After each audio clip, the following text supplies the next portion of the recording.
अस्सलाम वालेकुम वरहमतुल्लाहि वबरकातुहू। अगर कोई शख्स अपनी जिंदगी के अंदर कोई ऐसा काम कर जाता है जिससे उसकी वफात के बाद लोग फायदा उठाते हो, तो ये काम सदका जारिया शुमार होगा। यानी जब तक लोग उसके जारी करदा काम से फायदा उठाते रहेंगे तब तक उसको बराबर सवाब मिलता रहेगा। इसी तरह अगर कोई शख्स नफा देने वाला इल्म हासिल करने के बाद दूसरों को भी सिखाता है तो जब तक लोग उस पर अमल करते रहेंगे तो उसको अजर मिलता रहेगा। इस पर अल्लाह के कुरान की कुछ आयात दलालत करती हैं जो आपके सामने पेश करता हूँ। फरमाया वनक्तुबु मा क़द्दमू व आसारहुम, और हम लिख रहे हैं जो अमल उन्होंने आगे भेजे और उनके छोड़े हुए निशान भी। रसूलुल्लाह सल्लल्लाहु अलैहि वसल्लम का फरमान है, सुनन इब्न माजा के तहत हदीस है कि रसूलुल्लाह सल्लल्लाहु अलैहि वसल्लम ने फरमाया, जो किसी को इल्म सिखाता है उसे उस पर अमल करने वाले के बराबर सवाब मिलता है और अमल करने वाले के सवाब में कमी नहीं होती। इब्न माजा ही में इस बात के तहत एक दूसरी रिवायत के अल्फाज यूं हैं कि मोमिन को वफात के बाद जो नेक अमल पहुंचते हैं उनमें यह भी है कि जिसने नेक इल्म की तालीम दी और उसे फैलाया, या सदका जो उसने अपनी जिंदगी में सेहत की हालत में निकाला और उसका सवाब उसकी मौत के बाद उसे मिलता रहता है। यानी जो शख्स अपनी जिंदगी ही में कोई सदका कर जाए, मसलन मस्जिद मदरसे की तामीर, लोगों की सहूलत के लिए पानी का एहतमाम वगैरह, तो उसकी वफात के बाद भी अजर मिलता रहता है। ऐसे ही वो शख्स जो दीन की तालीम दे और उसे फैलाए, उसको भी फौत होने के बाद सवाब पहुंचता रहता है। सुनन इब्न माजा ही की एक रिवायत में इल्म सिखाने को बेहतरीन सदका करार दिया गया है। रसूलुल्लाह सल्लल्लाहु अलैहि वसल्लम का फरमान है, सबसे अफजल सदका ये है कि मुसलमान आदमी किसी चीज़ का इल्म हासिल करे फिर अपने मुसलमान भाइयों को उसकी तालीम दे। इसी तरह नेक औलाद का नेक अमल, अगर कोई शख्स अपनी औलाद को अच्छी तरबियत देता है तो औलाद जो भी नेक अमल करे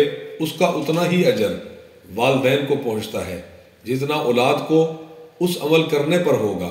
रसूलुल्लाह सल्लल्लाहु अलैहि वसल्लम का फरमान गिरामी है कि जब इंसान मर जाता है तो उसके अमाल का सिलसिला मुनक़ते हो जाता है, लेकिन तीन चीज़ें जारी रहती हैं। सदका जारिया, ऐसा इल्म जिससे फ़ायदा उठाया जाता रहे, और नेक औलाद जो उसके लिए दुआ करे। हज़रत अल्लामा अलबानी रहमतुल्लाहि ताला अलैह फरमाते हैं कि नेक औलाद अमाल सालिहा में से जो भी अमल करे उसका अजर उसके वालिदैन को उतना ही पहुंचता है जितना औलाद को उस अमल के करने पर होता है, और औलाद के अजर में कोई कमी नहीं की जाती, इसलिए कि औलाद भी वालिदैन की कोशिश और कमाई ज़ख़ीरा में से है।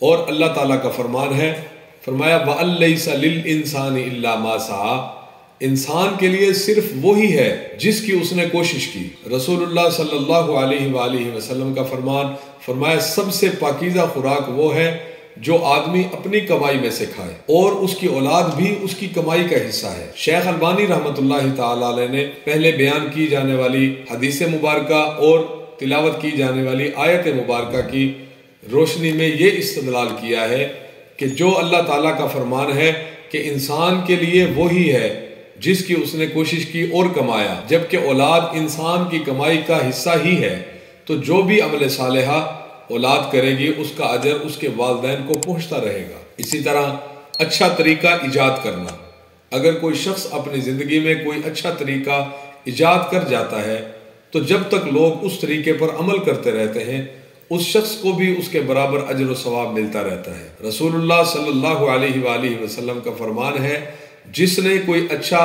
जिसने इस्लाम में कोई अच्छा तरीका ईजाद किया उसके लिए उसका अजर भी है, और हर उस शख्स का अजर भी जिसने उस पर अमल किया, और उनके अजर में से कुछ भी कम नहीं होगा। ये हदीस सही मुस्लिम किताबुज़ ज़का में मौजूद है। अगर कोई साथी इसका हवाला लेना चाहे तो हवाला भी इंशाअल्लाह उसको पेश कर दिया जाएगा। इसी तरह एक दूसरी रिवायत के अल्फाज हैं कि रसूलुल्लाह सल्लल्लाहु अलैहि वसल्लम ने फरमाया, जिसने कोई अच्छा तरीका ईजाद किया उस पर उसकी ज़िंदगी में और उसकी वफात के बाद जब तक अमल होता रहेगा उसको भी अजर मिलता रहेगा, यहाँ तक कि उसके तरीके को छोड़ दिया जाए। हाँ, अलबत्ता इस हवाले से ये बात ज़हन नशीन रहे कि हर वो तरीका अच्छा नहीं हो सकता जिसको किसी आदमी की अकल अच्छा माने। अच्छा तरीका ईजाद करने से मुराद वही तरीका है जिसकी असल पहले शरीयत में मौजूद हो, बसूरत दीगर وہ طریقہ ظاہراً جتنا بھی بھلا لگتا ہو ناقابل قبول ہوگا، بلکہ اس کا شمار بدعات میں ہوگا۔ ناظرین کرام، یہ تھی ہماری آج کی مختصر ویڈیو۔ امید ہے آپ کو ہماری اس ویڈیو سے کچھ نہ کچھ ضرور سیکھنے کے لیے ملا ہوگا۔ آپ سے گزارش ہے ویڈیو پسند آنے کی صورت میں ویڈیو کو لائک کر دیں، چینل کو صدقہ جاریہ سمجھ کر سبسکرائب کر دیں، اور اپنے دوستوں اور رشتہ داروں کو بھی یہ چینل ضرور سبسکرائب کروائیں، تاکہ ہماری چھوٹی سی کوشش کی برکت سے اللہ پاک ہماری آخرت آسان فرما دے۔ اور کمنٹ سیکشن میں اپنی قیمتی رائے سے ہمیں ضرور آگاہ کیجیے۔ ملتے ہیں ایک نئی ویڈیو کے ساتھ، تب تک کے لیے اجازت دیجیے۔ اللہ حافظ۔ السلام علیکم ورحمۃ اللہ وبرکاتہ۔